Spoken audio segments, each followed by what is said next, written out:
Assalamualaikum warahmatullahi wabarakatuh.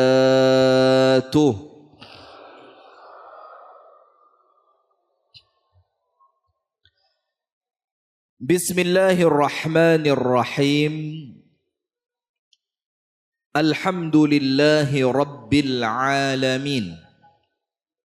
Jadi semua itu diawali dengan Bismillah.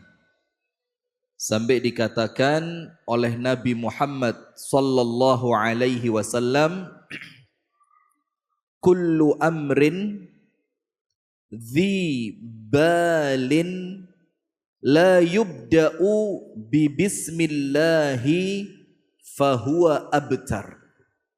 Semua urusan-urusan yang penting, tapi ya termasuk urusan-urusan yang kita lakukan sehari-hari, apabila tidak diawali dengan ucapan Bismillah, panjenengan tambahi Ar-Rahman Ar-Rahim nggih mboten napa-napa, sami mawon.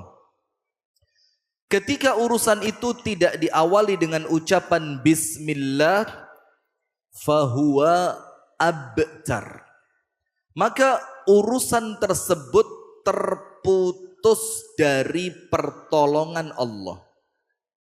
Maka para ulama menjelaskan, termasuk Asy-Syaikh Muhammad bin Shalih Al-Utsaimin rahimahullah, itu mengucapkan Bismillah itu memiliki dua unsur besar, dua perkara besar dalam ucapan Bismillah yang dengannya kita mengawali aktivitas. Nomor satu, dengan mengucapkan Bismillah, di situ ada tauhid. Ada apa? Tauhid. Maka ketika Pak Kapolsek tadi ngasih mukaddimah, saya ngomong sama Ustadz Eko, weh, mukaddimahnya wahabi banget ini. Innalhamdulillah, Masya Allah. Ini biasa kalau orang tidak ngerti gitu Pak. Pokok mukaddimah itu digenyireni wong. Kalau mukaddimahnya sudah innalhamdulillah wahabi. Nah itu gampang kali begitu Pak Kapolres. Padahal aslinya tidak begitu. Aslinya ya namanya mukaddimah kan ya bebas ya. Yang penting isi mukaddimah itu pujian kepada Allah Subhanahu wa ta'ala. Nah sudah. Maka yang pertama itu tauhid. Dalam rangka perwujudan inna salati wa nusuki wa mahyaya wa mamati lillahi rabbil alamin. Semua yang kita lakukan itu karena Allah, untuk Allah. Sehingga menurut Syekh Utsaimin, yang pertama dari ucapan Bismillah itu adalah fokus pada tauhid, terutama pada urusan niat. Pada urusan niat. Jadi sebelum panjenengan melakukan sesuatu, niate ketoto Bismillah dengan menyebut nama Allah. Kemudian yang kedua, itu adalah bentuk pengakuan bahwa kita lemah. Wa khuliqal insanu dha'ifa. Manusia itu oleh Allah diciptakan dalam keadaan lemah. Tidak ada manusia kuat, itu tidak ada. Wes gak usah gaya tok. Semua Allah ciptakan di dalam Al-Quran disebutkan semua manusia itu tercipta dalam keadaan dha'ifa. Dha'if itu apa? Lemah. Maka dengan itu kita mengucapkan Bismillah itu pengakuan, ya Allah saya lemah. Ketika panjenengan mengakui panjenengan lemah, yang panjenengan harapkan apa? Narik pertolongan Allah Subhanahu wa ta'ala. Nah sehingga ucapan Bismillah itu tidak ringan. Dengan ucapan Bismillah panjenengan meluruskan tauhid. Dengan mengucapkan Bismillah panjenengan meluruskan niat. Dengan mengucapkan bismillah panjenengan boten sombong karena panjenengan ngaku panjenengan lemah. Dan dengan ucapan bismillah pertolongan Allah akan datang. Allahumma amin. Nah ini bangun pondok pakai bismillah Ustaz Nanang. Insya Allah jadi tahun depan. Kurang berapa duitnya? Kecil, Pak Kapolsek tok beres itu. Kurang 350 juta Pak Kapolsek. Sudah insya Allah. Maka kalau pakai bismillah semuanya aman. Kemudian kita akhiri dengan ucapan alhamdulillah. Ucapan alhamdulillah ini pun memiliki dua unsur. Dados supaya panjenengan ketika membaca bismillah, bismillah itu enek gregete ndek jerone ati. Dan ketika panjenengan mengucapkan alhamdulillah, itu alhamdulillah panjenengan punya bobot di dalam hati. Bukan sekedar ada orang wiritan subhanallah, saya tidak ngerti sampai detik ini. Wiritan pakai tasbih, kalau ngomong boleh tidak boleh, boleh. Pakai tasbih, boleh. Wong tasbih itu cuma alat. Tergantung alatnya panjenengan pakai apa.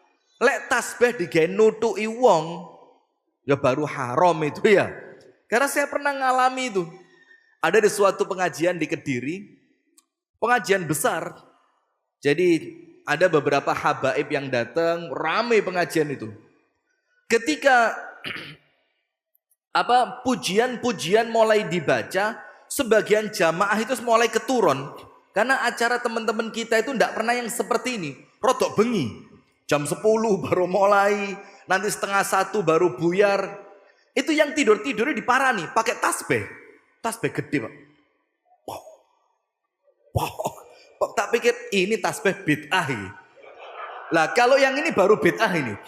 Tasbih yang fungsinya untuk wiritan digawe ngepuki wong. Nah walaupun kalau dibilang ya multifungsi ya.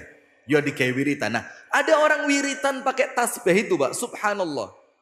Antara perputaran tasbihnya dengan kecepatan lisannya itu gak nyocok. Ngerti? Tasbihnya itu muter. Coba mesin mobil itu namanya apa? Lihat di gas tuh. RPM.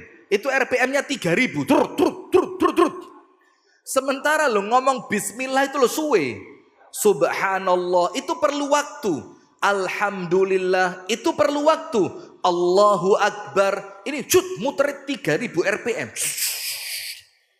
Lah terus iki wiritane pakai lisan apa muter tasbih. Nah maka supaya ucapan-ucapan wirid itu berbobot, panjenengan perlu ngerti makna dan maksudnya. Nah termasuk dikatakan alhamdulillah ini memiliki dua bagian utama. Bagian yang pertama, alhamdulillah itu bentuk pengakuan yang kedua kalinya. Semua ini tidak akan sukses kalau bukan karena Allah. Maka misalkan selesai ujian, alhamdulillah. Panjenengan ngaku, alhamdulillah ya Allah, kula matur suwun, ini kalau bukan pertolongan Allah tidak akan beres. Ini pengakuan. Dan ini pun balik urusan tauhid. Kembali urusan apa? Tauhid. Faktor yang kedua dari alhamdulillah, ini bentuk syukur untuk narik nikmat berikutnya. Sebagaimana Pak Kapolsek tadi, la in syakartum la azidannakum. Jadi ketika panjenengan muqaddimah tadi Pak Kapolsek, saya rodok takut tadi. Ini materi saya kayaknya habis ini. Nah, maka alhamdulillah yang kedua tadi, itu adalah bentuk syukur yang kita narik janjinya Gusti Allah. Bahwa janji Allah untuk orang yang bersyukur, kenikmatannya ditambah, kesuksesannya ditambah, kebaikannya ditambah, keberkahannya ditambah. Semuanya sama Allah yang baik-baiknya ditambah. Termasuk Kalau punya istri disyukuri, oleh Allah ditambah. Allahumma pripun Bu, cocok mboten? Ndak cocok. Ditambahi sabare, ditambahi taate, ditambahi ayune, ndak mau panjenengan. Tetap gak gelemi. Nah, sudah, maka ditambah itu tidak selalu jumlahnya. Tapi ditambahi apa? Kualitasnya. Sama seperti surga nanti. Surga nanti itu ketika seorang suami dikembalikan kepada istrinya di surga, kersa mboten, Pak? Panjenengan balik sama istri di surga mau? Tak ceritani. Ini mukadimah belum selesai cerita ini. Ini cerita beneran, kisah nyata. Asy-Syaikh Umar Abdul Kafi.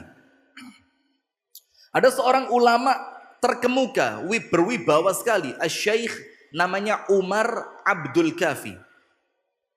Beliau cerita, ketika saya diundang pengajian di Qatar, maka pesawat itu sampai di bandara, itu menjelang Jumat, azan Jumat. Maka saya ngomong sama yang ngundang tadi, ayo berhenti di masjid terdekat, saya mau Jumatan. Ketika Syekh Umar Abdul Kafi itu masuk ke masjid, khotibnya ternyata sudah naik mimbar, wis ceramah. Dan dibilang wa khutbatuhu mutafailah. Khutbahnya itu semangat. Dalam keadaan semangatnya tadi bukan cerita tentang perjuangan, bukan cerita tentang macam-macam, cerita tentang bidadari surga. Beliau bilang begini, wa idza dakhalta ila jannatika, ketika kalian kelak Allah masukkan ke dalam surga, itu kata khotibnya ini. Apa yang terjadi?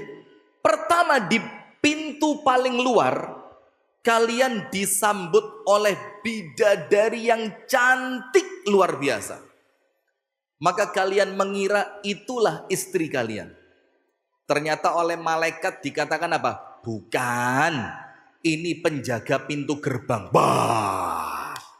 Penjaga pintu gerbang model begini. Keroso deh. Jerone mesti luwe ayu. Masuk dia. Teng. Ternyata betul. Ketemu perempuan yang jauh lebih indah, jauh lebih wangi, jauh lebih cantik, jauh lebih menyenangkan. Maka laki-laki yang masuk itu bilang apa? Pantesan penjaga gerbangnya model begitu. Lasing dek jero luwe ayu. Maka laki-laki ini bilang, hadhihi hurul ain. Ini bidadari saya. Kata malaikatnya apa? Bukan. Ini pembantunya bidadarimu. Bah. Pembantunya model begini. Sudah, penjaga gerbang cantik. Masuk ruang tengah lebih cantik. Saatnya masuk ke kamar bidadari. Wah, redek deh, dek. Iki jantungnya mulai kerasa dakduk. Ternyata apa? Wa idza dakhalta ila ghurfatika allati fil jannah istaqbalatka zaujatuka allati kanat fid dunya. Dan ketika kamu masuk ke kamarmu, ternyata engkau disambut oleh istrimu ketika dulu di dunia. Jamaah protes. Ya Syekh, ini Jumatan loh ini. Ittaqillah, sing genah loh sampean. Dek njobo ayu, tengah tambah ayu, kok dek kamar bojoku ndonyo. Karuan gak usah melbu ya Syekh. Dek tengah. Ya babu. Kata khotibnya apa? Uskut. Hadhihi khutbah. La yajuzul kalam. Gak boleh ngomong. Ini khutbah. Gak boleh ngomong. Innama anqulu lakum hadithan min ahadithin Nabi. Saya ini menyampaikan kepada kalian hadisnya Nabi. Jamaahnya gak kalah pinter. Ta'akkad ya Syekh. Ka'annahu dha'if au maudhu'. Ceken saya. Ojo hadisnya palsu iku. Lo masa njobo ayu tengah ayu jero bojoku jare. Lah maka Astagfirullah, astagfirullah. Ini antum cek di YouTube ada cerita itu. Saya tidak bohong. Gak oleh ngapus itu tidak boleh. Nah sudah. Karena ini jamaah belum ngerti. Ternyata nanti di surga itu, ini kan materi kita insya Allah ya. Itu la tabdil adzawat. Yang diganti bukan orangnya, ndak. Orangnya ya pancet, ya ibu-ibu itu. Wis bismillah, wis sabar ono ae. Ya tetap mereka itu la tabdil adzawat. Zatnya tidak diganti. Walakin akan tetapi tabdilus sifat. Yang diganti apanya? Sifatnya. Sing pesek dadi ayu, sing ireng dadi putih, sing cerewet dadi panggah cerewet. Jangan. Nah, maka ketika panjenengan masuk ke surga semuanya baik. Nah, itulah maka ketika kita mengucapkan alhamdulillah, apa yang kita harapkan? Nomor satu, kita mengakui tidak mungkin ini akan sukses kalau bukan pertolongan dari Allah. Tauhid, iyyaka na'budu wa iyyaka nasta'in. Dan yang kedua, dengan ucapan itu kita berharap tambahan nikmat dari Allah Subhanahu wa ta'ala. Alhamdulillah kita bersyukur kepada Allah atas nikmat yang Allah karuniakan. Kemudian salawat beserta salam semoga tercurahkan kepada suri tauladan kita, kekasih kita bersama, Nabi besar, Nabi agung, An-Nabi Muhammad sallallahu alaihi wasallam. Hadirin sekalian, tema kita di malam hari ini adalah tema lanjutan 2 tahun yang lalu. Insya Allah panjenengan rawuh ya, 2 tahun yang lalu. Ada yang datang? Datang ya. Temanya apa? Mesti lali Ustaz.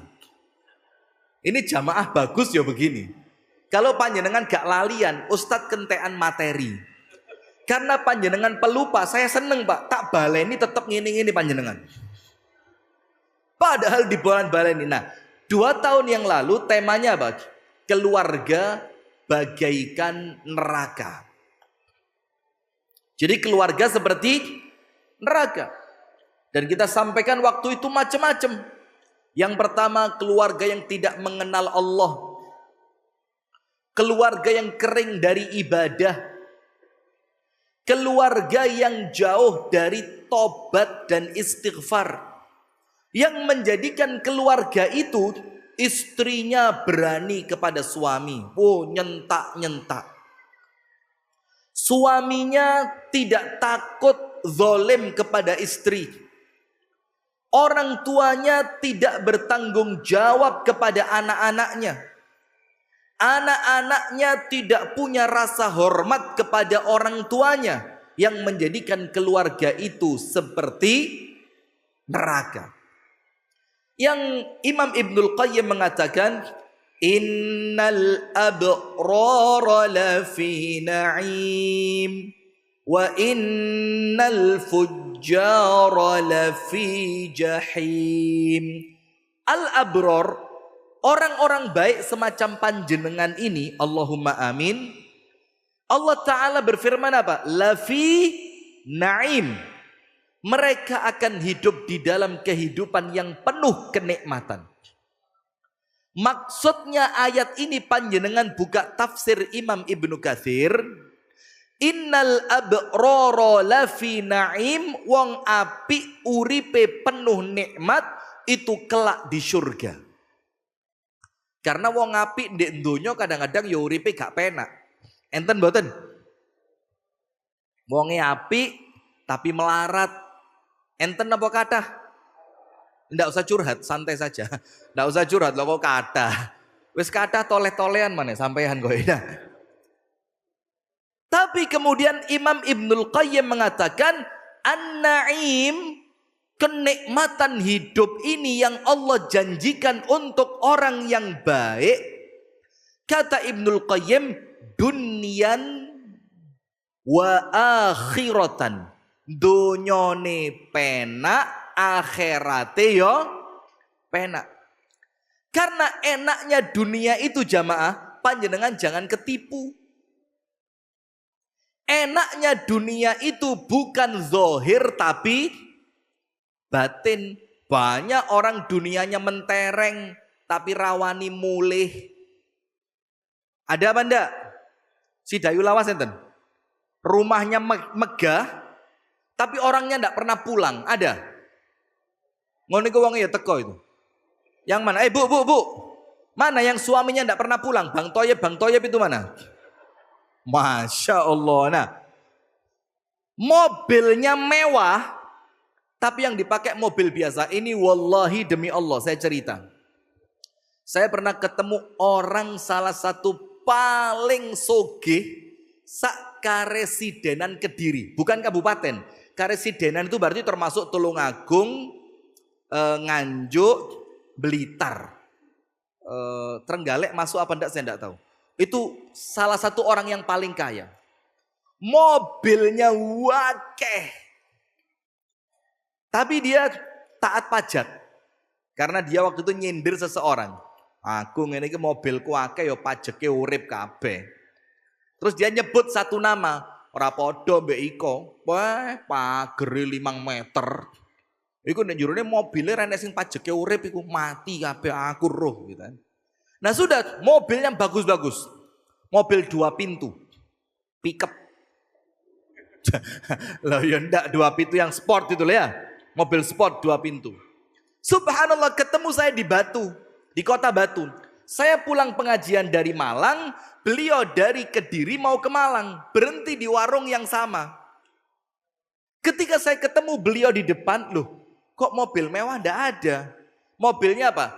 Toyota Crown tahun 90. Enggak tahu Anda, enggak ngerti. Anda taunya Avanza, Xenia. Ya, Toyota Crown, sedan Toyota Crown tahun 90. Saya tanya, Pak Haji, lo ini pakai mobil apa? Mana sport 2 pintunya? Lah yo iku lho Ustaz.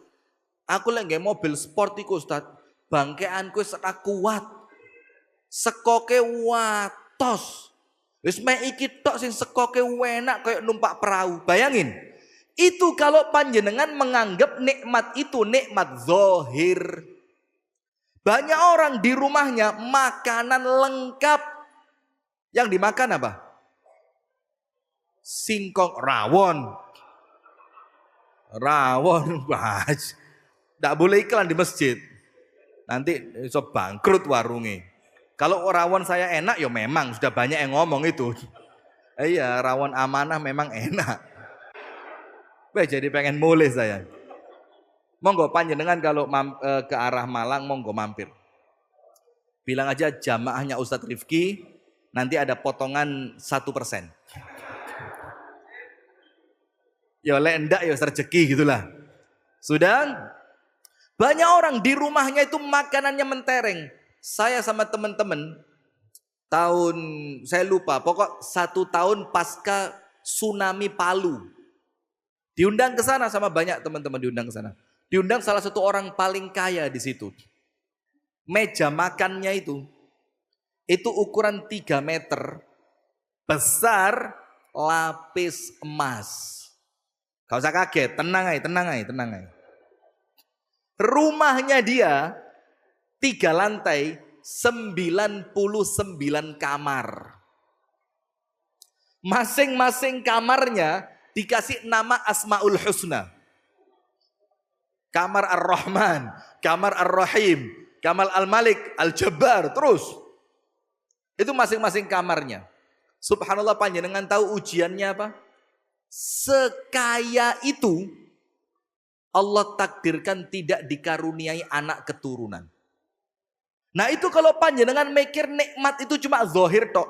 Ini makanan yang dihidangkan di mejanya, duren, udang, apa? Lobster.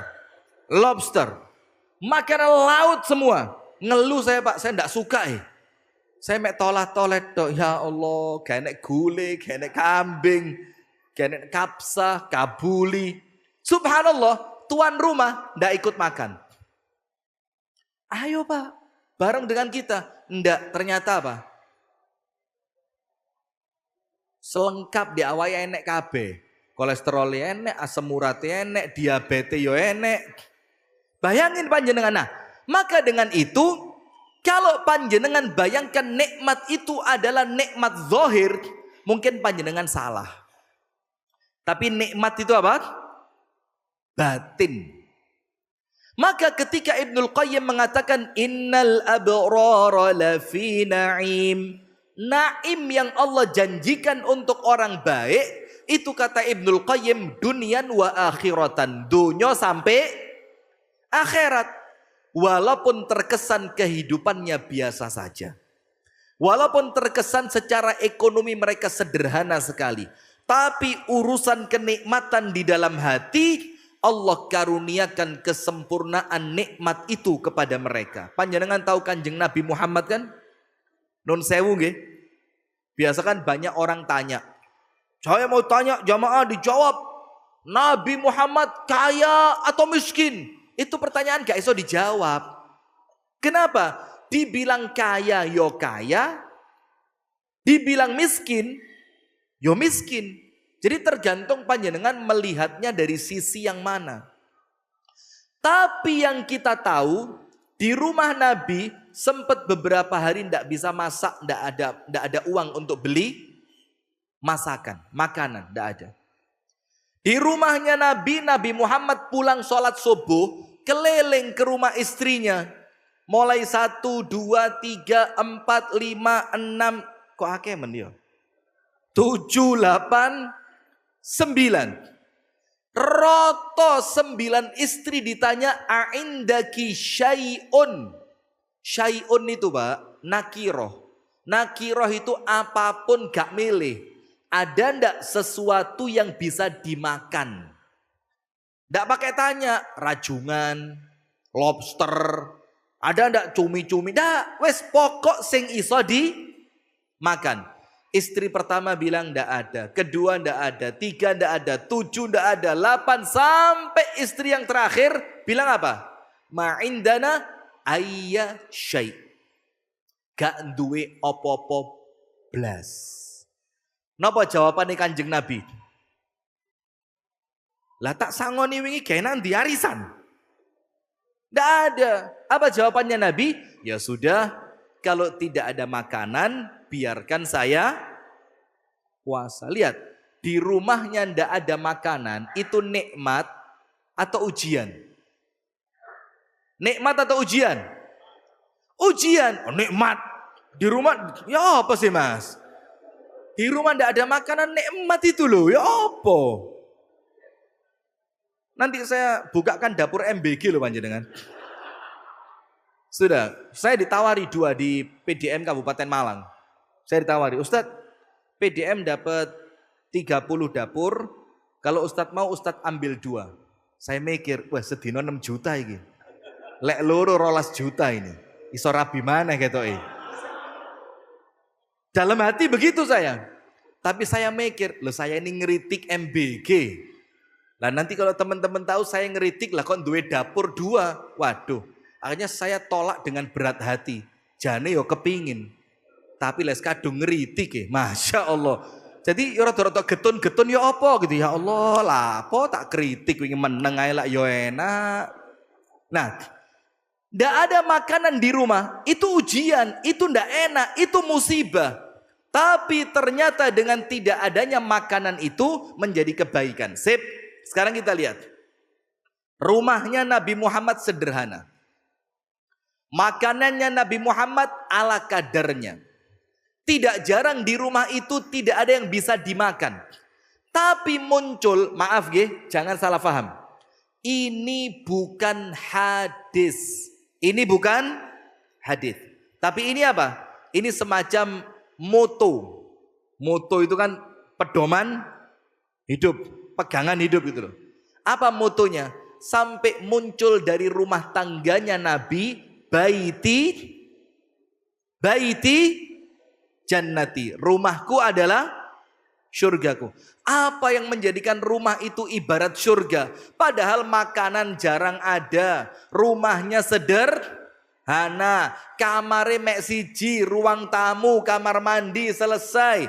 Cucunya Nabi ketika dewasa masuk ke rumahnya Nabi, tangannya diangkat wis nyekel atapnya. Itu menunjukkan rumahnya tinggi apa pendek? Tapi dari rumah itu semua orang sepakat rumahnya Nabi adalah rumah yang paling bahagia di dunia. Sampai muncul istilah baiti jannati. Nah, sekarang begini jamaah. Kita mau sampaikan, Ustadz, kira-kira apa yang menjadikan rumah saya itu surga dunia sebelum surga nanti di akhirat? Bagaimana menjadikan rumah tangga kami itu rumah tangga surga? Keroso nikmat banget. Di luar rumah rasanya kepingin pulang. Sampai di rumah orangnya betah, tidak segera pengen kembali keluar. Sementara sekarang banyak. Antum tahu sifatnya neraka itu apa? Salah satu sifat neraka itu wahum yastarikhuna fiha rabbana akhrijna minha. Penghuni neraka itu jerit-jerit. Ini nanti yang belajar bahasa Arab insya Allah ngerti. Dalam bahasa Arab ziyadatul hurufi ziyadatun fil makna. Ketika ada satu huruf tambahan di dalam satu kata, maka maknanya bertambah. Contoh, wasbir dan bersabarlah. Ada ayat yang lain bukan wasbir, apa? Wastobir ditambahin huruf to. Itu artinya sabar tok gak cukup. Maknanya bertambah. Penghuni neraka sama. Penghuni neraka itu kalau teriak, jerit, bahasa Arabnya apa? Yasruh. Kalau jamak yasruhuna. Tapi Allah sebutkan dalam Al-Quran bukan yasruhuna, tapi yastarihuna. Mereka teriak dengan sangat keras. Kemudian mereka minta apa? Rabbana akhrijna minha. Ya Allah, keluarkan saya dari neraka ini ya Allah. Maka kalau panjenengan pengen tahu rumah tangga neraka, isine wong jerit tok. Suami manggil istri, "Baik!" Masya Allah. Ini kayak di barak militer nih. Cap salah dan cap salah. Masya Allah. Ini rumah, bukan barak militer. Teriak sama istrinya, "Kopi!" Mana Ustaz? Udah ada. Kode keras ini. Nah.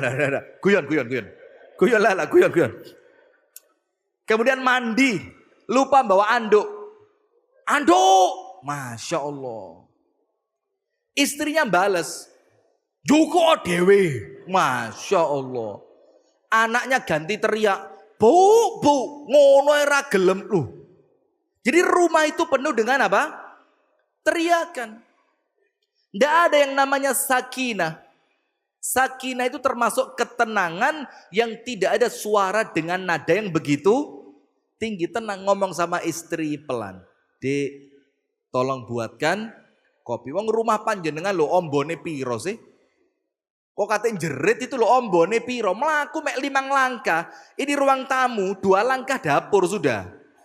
Sak langkah mana kamar? Wong rumah super SSSSSSSSS.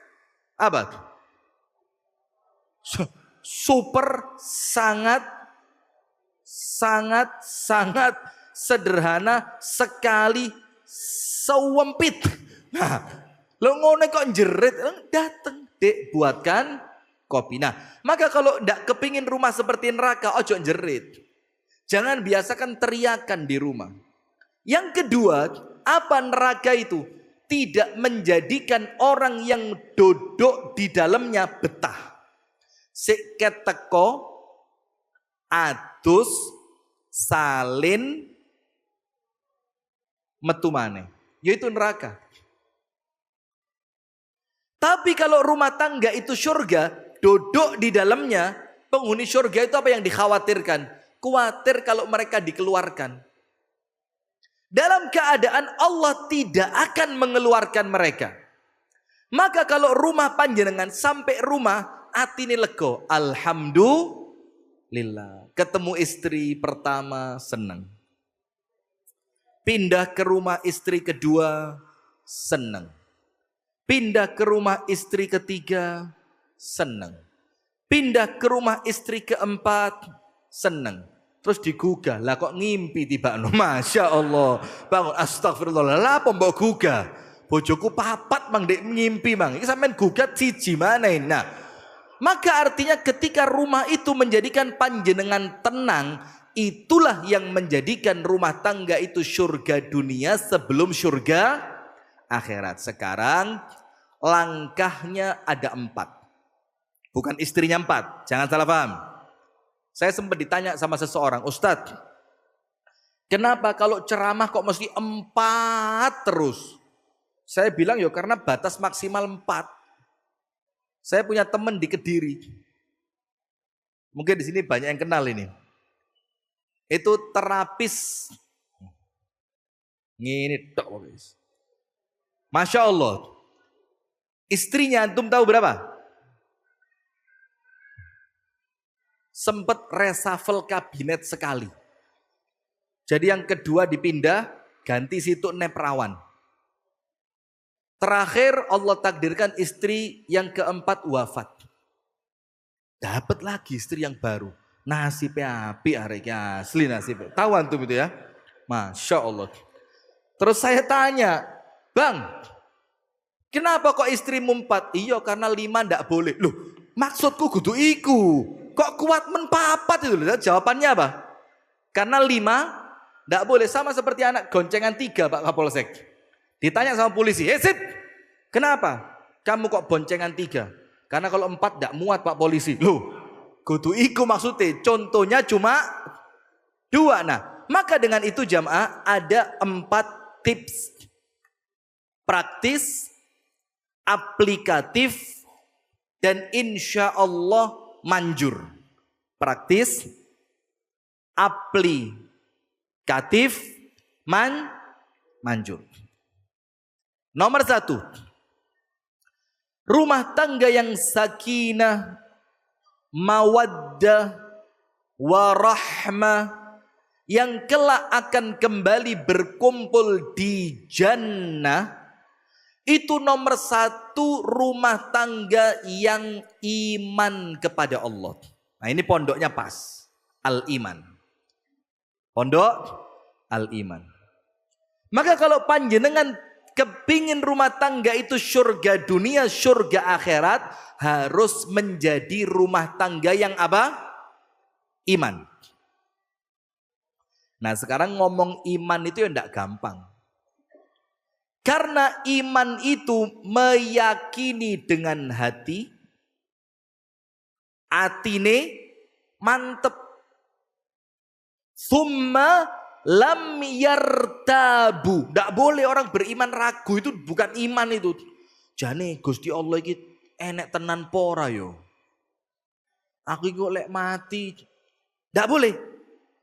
Ragu itu bisa menafikan keimanan. Hati-hati panjenengan. Maka tips biar tidak ragu apa? Belajar. Tidak ada orang itu imannya kuat nggak belajar, itu tidak ada. Belajar, sinau, baca Quran, buka hadis, duduk di majelis taklim, imannya tumbuh. Sudah? Maka keluarga ini keluarga iman, dan iman itu tidak sederhana. Iman itu apa?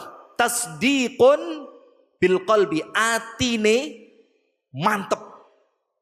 Jadi ketika suaminya sodakoh, tanya ke Ustadz Anas, tanya ke Ustadz Nanang, ini untuk pembebasan lahan Pondok Putri kurang berapa Ustadz?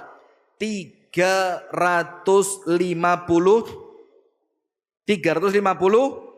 juta. Terus dia punya rumah 2. yang satu dijual tanpa sepengetahuan istri. Laku 400 juta. Yang 50 disedekahkan ke Pondok Rimba Wonoagung. Yang 350 diberikan untuk pembebasan lahan Pondok Putri Al-Iman. Setelah semuanya selesai, istri tanya, "Mas, awake dhewe lak duwe omah loro ya, Mas?" "Iya, Dik." "Ayo Mas diparani sing situk kok gak tahu didelok blas, kuatir omahe rusuh, rusak, gak kopen." Kata suaminya apa? "Wis tenang, Dik, wis aman omahe." "Oh, pun aman toh, Mas?" "Iya." "Lah sinten sing ngenggoni, Mas?" "Wis tak dol." Kira-kira apa yang dilakukan istri? Milih salah satu, stroke apa jantungan? Ketika panjenengan dengar berita ini dari suami, ngedol omah gak laporan panjenengan milih stroke napa serangan jantung? Jawab, Bu. Jantung, amin. Napa stroke? Atau panjenengan bilang alhamdulillah? Panjenengan yang mana? Stroke, jantung, alhamdulillah. Mau yang mana? Pret. Alhamdulillah. Coba Pak, buktikan nanti Pak. Kalau dia marah, putar ulang video ini. Itu iman. Yakin wong sing sedekah oleh Allah pasti diganti. Ndak boleh ragu. Ndak perlu iming-iming. Penter dijual, Pajero datang. Alah pret, itu kelas rendah. Kelas atas itu mikir pahala akhirat bukan dunia. Itu kelas atas. Maka Amirul Mukminin Umar ketika menang perang, itu bukan malah seneng, malah nangis. Apa kata Sayyiduna Umar bin Al-Khattab radhiyallahu anhu, Amirul Mukminin, mengatakan begini, "Akhsha an tunqasa hasanati yaumal qiyamah." Saya takut dengan kenikmatan menang perang ini, kenikmatan ini Allah jadikan hujjah untuk mengurangi nikmat surga saya nanti. Kenapa begitu? Nabi Muhammad lebih baik dari saya.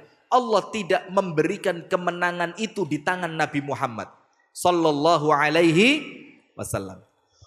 Abu Bakar lebih baik dibanding saya, tapi Allah tidak memberikan kemenangan itu di tangan Abu Bakar. Kenapa Umar yang tidak lebih baik dibanding mereka berdua, kok kemenangan itu diberikan pada Umar? Saya khawatir nanti surga saya tidak bareng mereka, karena dikurangi nikmat waktu di dunia. Sekarang ndak. Lek pentere didol Pajerone gak teko, ustadnya dilok nih. Ustad penipu. Kemarin katanya sodako, keluarin isi dompet. Ini temannya Ustadz Nanang ini. Saya ke Medan, asli kok. Memang karakter orang Jawa ini seperti kita, itu beda banget dengan orang luar Jawa, wabil khusus Sumatera. Saya ke Sumatera, ke Pondok Imam Ibnul Jauzi. Waktu itu belum dibangun, masih ladang sawit. Saya tidak tahu milik siapa itu.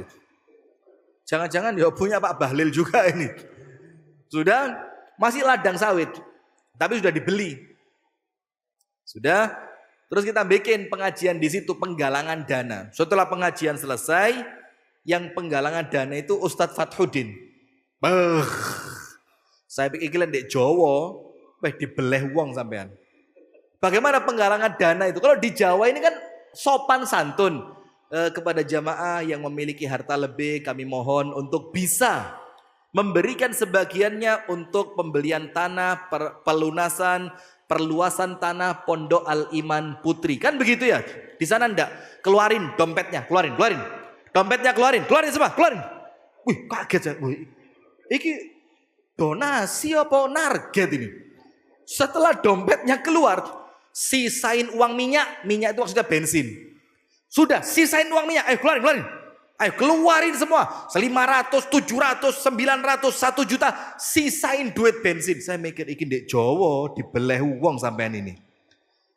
Kaget kita. Nah, tapi subhanallah. Untuk orang yang iman, imane nek jerone ati, rumah tangga itu nikmat. Nikmatnya apa? Dapat nikmat dia bersyukur, enek kurang-kurangi dia pinter sabar, karena dia ngerti semua ujian dunia akan ada pahalanya kelak di surga. Nggih napa nggih? Nah, Bu, ada cerita ibunya Anas bin Malik.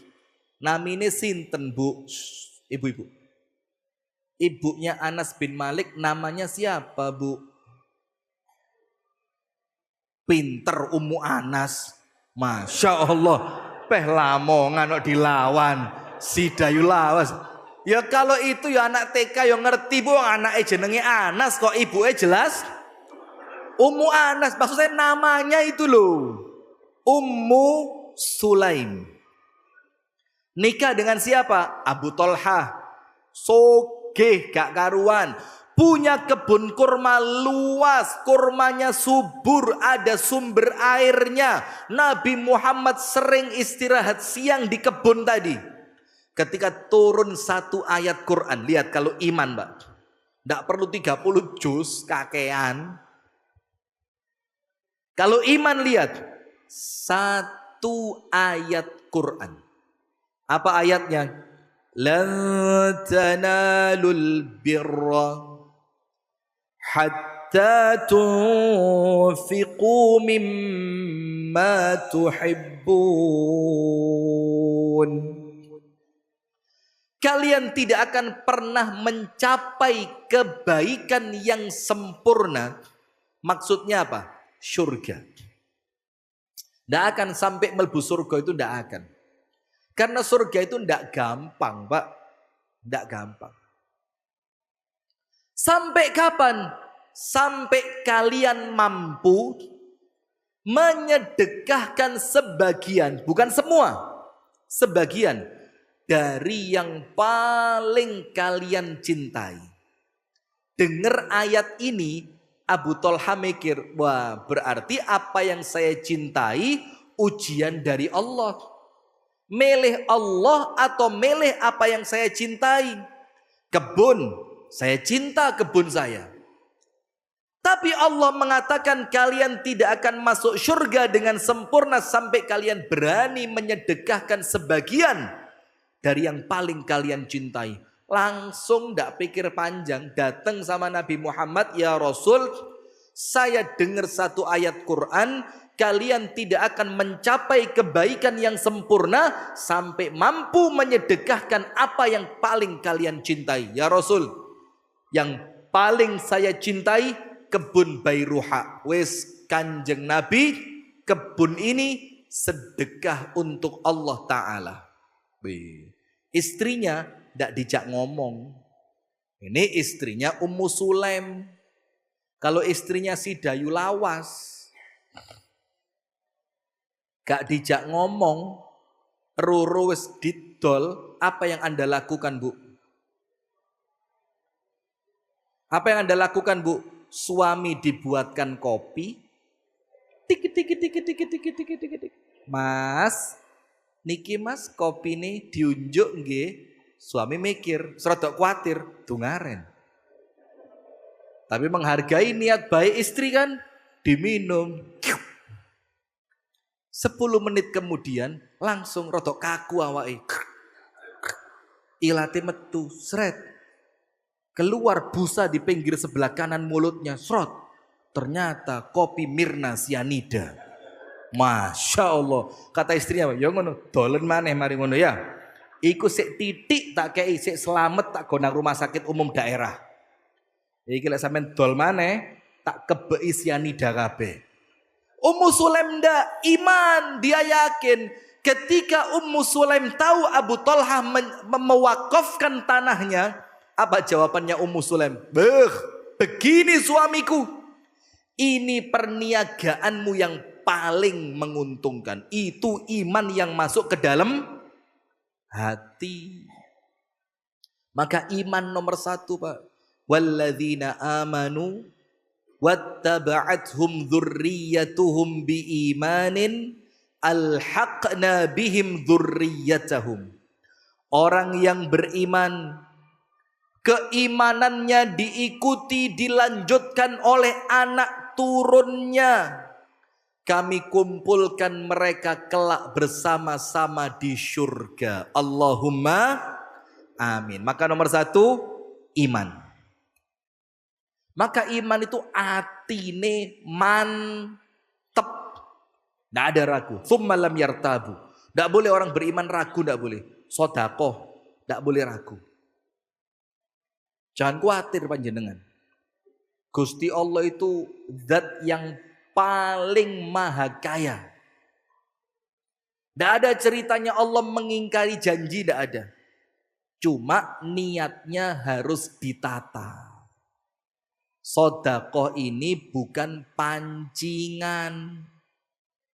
Umpan pancing cacing jaluk entuk gurame. Lah panjenengan anggap Gusti Allah apa? Jadi seperti orang abad mancing, wala tamnun tastakthir. Allah Ta'ala mengatakan janganlah kalian memberi dengan niatan agar mendapatkan balasan dari manusia yang lebih banyak. Tidak boleh. Bismillah. Maka nomor 1, rumah tangga yang akan jadi surga dunia dan kumpul surga akhirat, iman.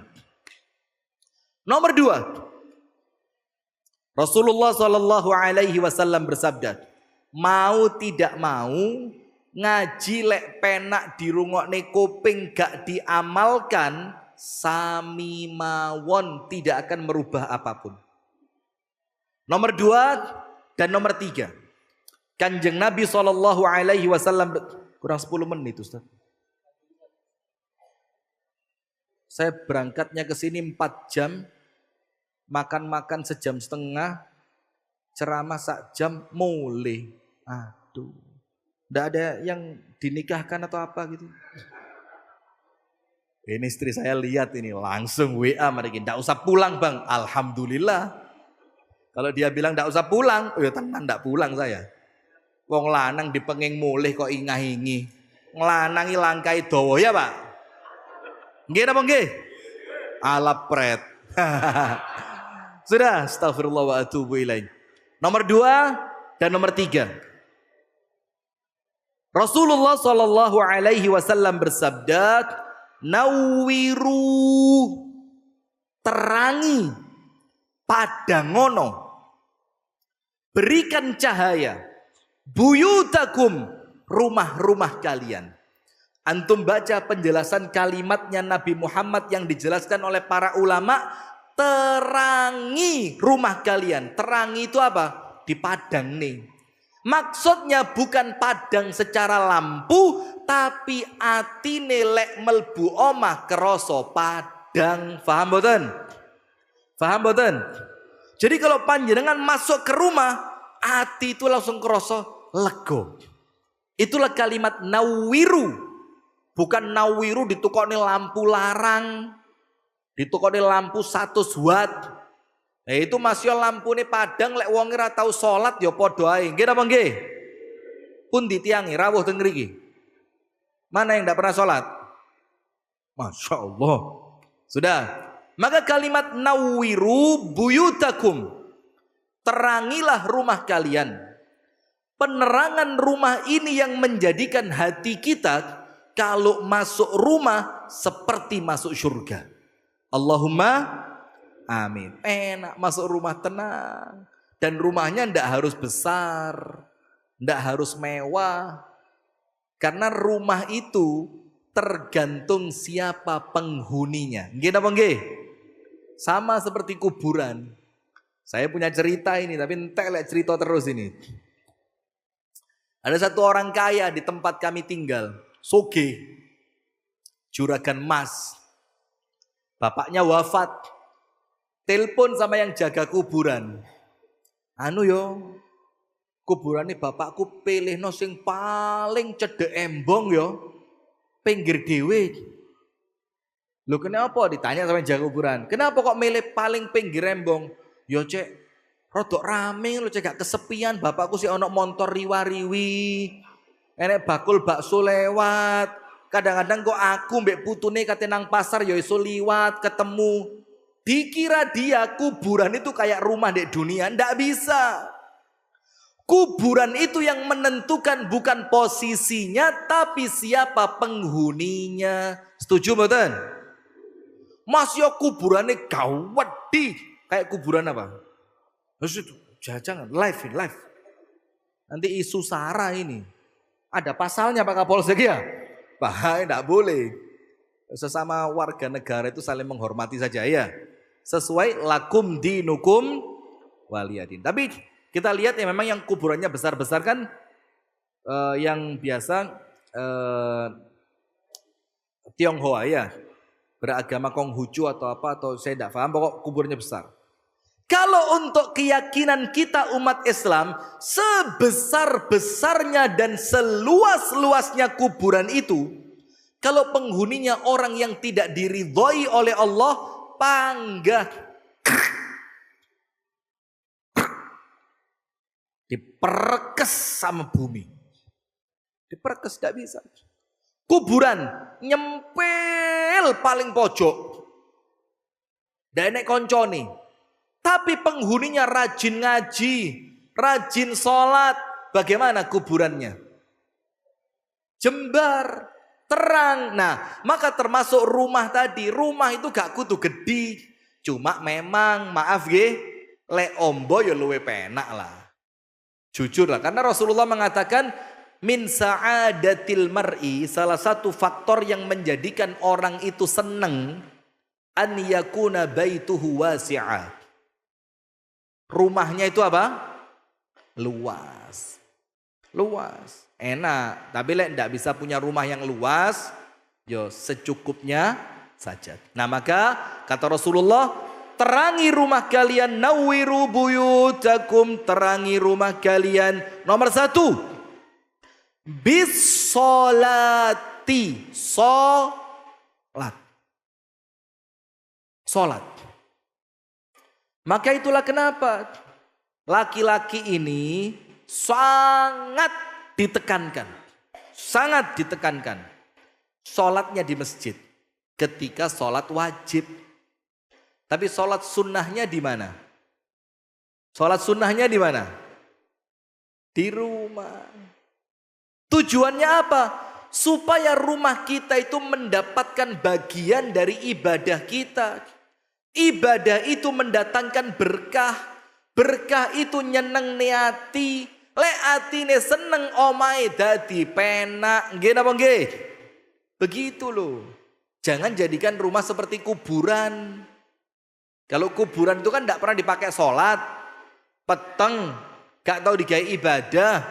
Maka kuburan terkesan apa? Menyeramkan. Maka supaya rumah itu terasa seperti surga, sholat. Sholat. Nabi Muhammad sholat di rumahnya. Para sahabat Nabi sholat di rumahnya. Sholat tahajudnya Nabi di rumah. Qobliyah, ba'diyah di rumah. Sholat-sholat yang lain yang sunnah Rasul lakukan di rumah. Dan ibu-ibu para istri ini sholat sing genah bu. Jangan sholat sambil live TikTok. Lawang sholat live TikTok. Pasang sini. Tekan tombol live. Hai, ini sudah masuk waktu duhur. Kalian sudah sholat gak guys? Sholat ya guys. Sayang loh guys, dunia sementara guys. Tapi jangan lupa ya, kasih gift ya. Saya mau sholat. Sholat jaluk gift. Allahu Akbar. Giftnya guys, masih rakaat pertama nih guys. Ya gak mungkin lah ya. Tapi kan ya kebangetan. Ibu-ibu ini sholatnya yang baik. Karena apa? Sholat itu menjadikan rumah panjenengan bercahaya. Sholat. Allah Ta'ala berfirman apa?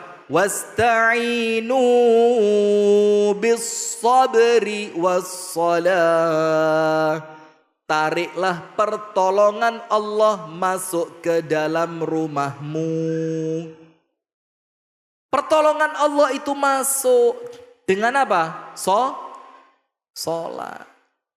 Orang-orang yang sholat itu mereka lah yang paling dekat dengan pertolongannya Allah. Lah rumah kita sekarang, kalau tidak dipakai sholat, yo peteng. Apalagi wis gak sholat, sing ditontok gosip.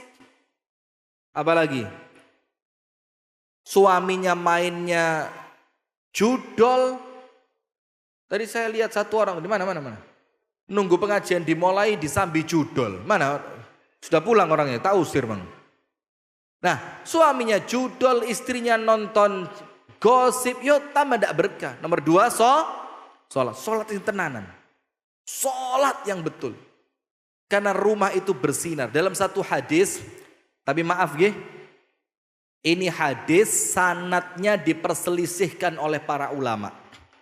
Ada yang bilang dhaif, ada yang bilang hasan bisyawahidihi.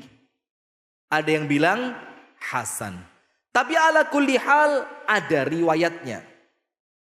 Ketika malaikat itu laporan kepada Allah tentang rumah-rumah di dunia, apa yang terjadi?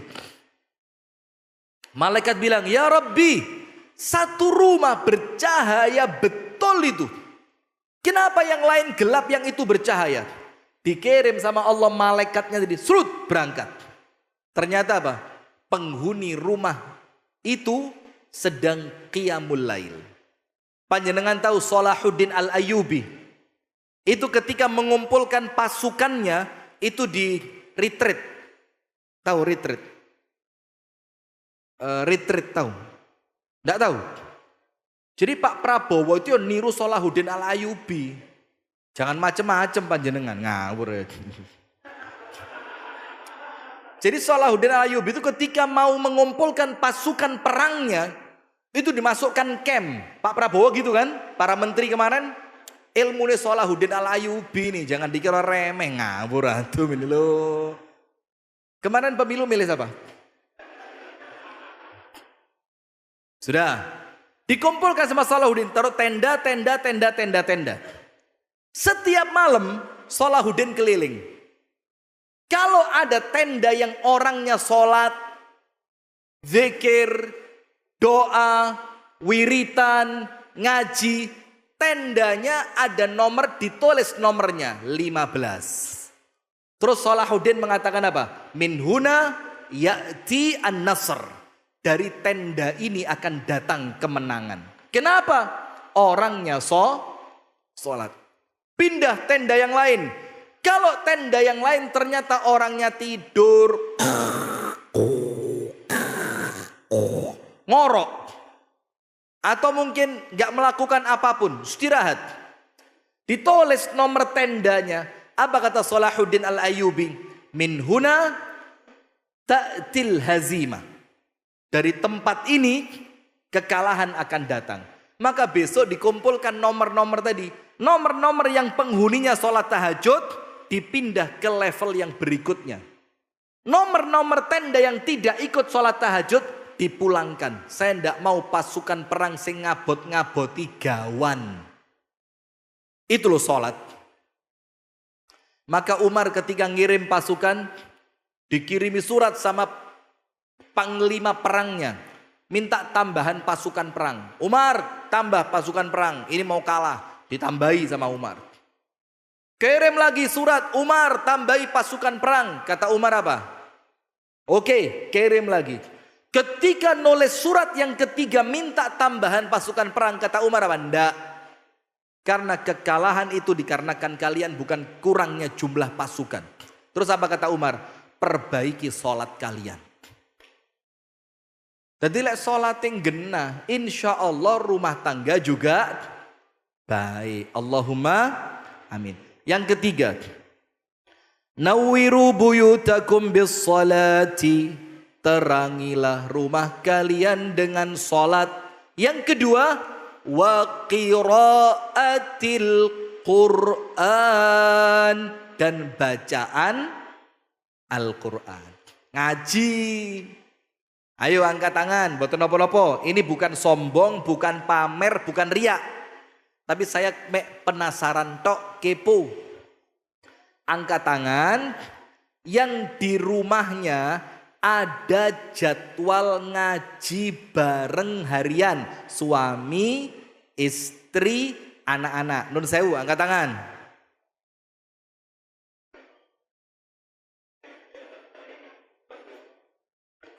Baik, kita lanjutkan. Masya Allah.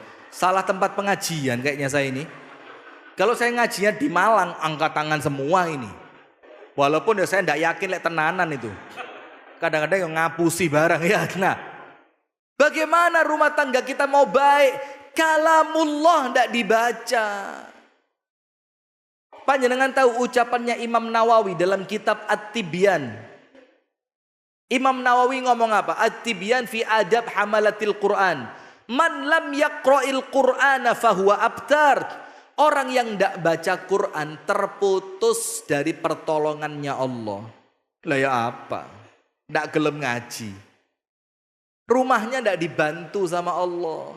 Tidak ditolong sama Allah. Dan ngaji itu gak usah ngoyo. Gak usah kudu sak juz. Yasin khatam. Kahfi khatam. Nah, sing penting ada yang ngaji. Antum tahu rumahnya Abu Hurairah. Abu Hurairah itu tinggal serumah 3 orang. Abu Hurairah radhiyallahu anhu, ibunya radhiyallahu taala anha, sama budak perempuannya radhiyallahu taala anha. Telu. Kalau sudah ba'da isya, apa kata Abu Hurairah?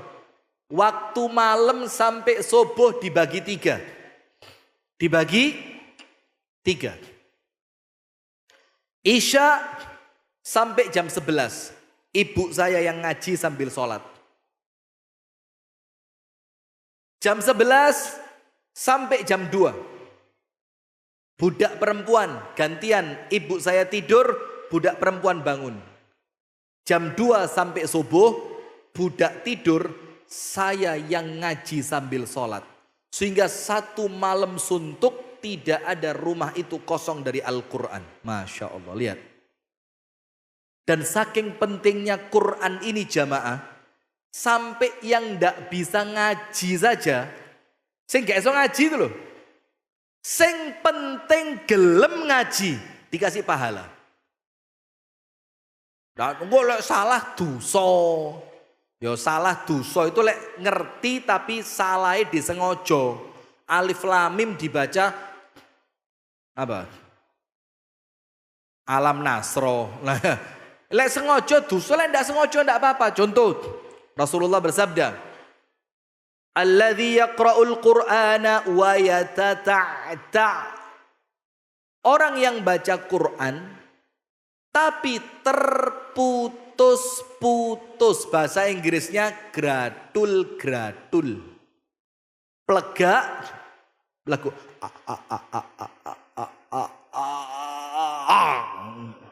tidak bisa, tapi mau baca, mau ikhtiar moco. Wa huwa syaqqun alaih, mocone angel, mocone abot, falahu ajrani. Allah kasih pahala 2. Sekarang begini, alif lam mim, alif 10, lam 10, mim 10. Berarti alif lam mim berapa pahalanya? 30. Lancar. Kalau tidak lancar, alif lam mim yang lancar 10, yang tidak lancar 60, 2 kali lipat. Nah, milih 30 apa 60? Lancar 30, tidak lancar 60 pahala. Milih 30 apa 60? 60. Bagus mas, gak usah belajar ngaji mas, terus noy mas. Ketoro raiso ngaji gitu. Dia merasa dibelani, seneng anda ya, bahagia anda ya. Masya Allah. Nah, maksudnya bukan itu. Maksudnya apa? Allah mengapresiasi. Sing penting duwe niat, sing penting ikhtiar, sing penting gelem ngaji, Allah apresiasi. Karena kamu ndak lancar, tetap gelem ngaji, tak kayak double pahala nih. Tujuannya apa? untuk Allah menunjukkan pentingnya Al-Quran. Sampai gak iso ngaji pun oleh Allah dikasih pahala besar supaya kita tidak meninggalkan Al-Quran. Nomor 1, iman. Jangan sampai dolanan syirik, jangan sampai. Nomor 2, sholat yang baik di rumah. Nomor 3, baca Al-Quran di rumah. Malaikatnya datang, malaikat. Setane kabur. Terakhir apa? 1 ayat Al-Quran. Wasari'u ila maghfiratin min rabbikum wa jannatin 'arduha as-samawati wal ardu u'iddat lil muttaqin.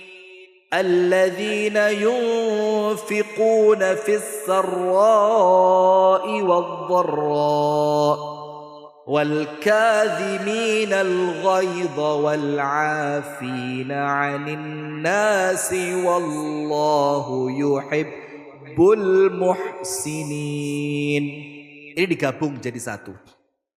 Siapa orang yang Allah janjikan masuk ke dalam surga?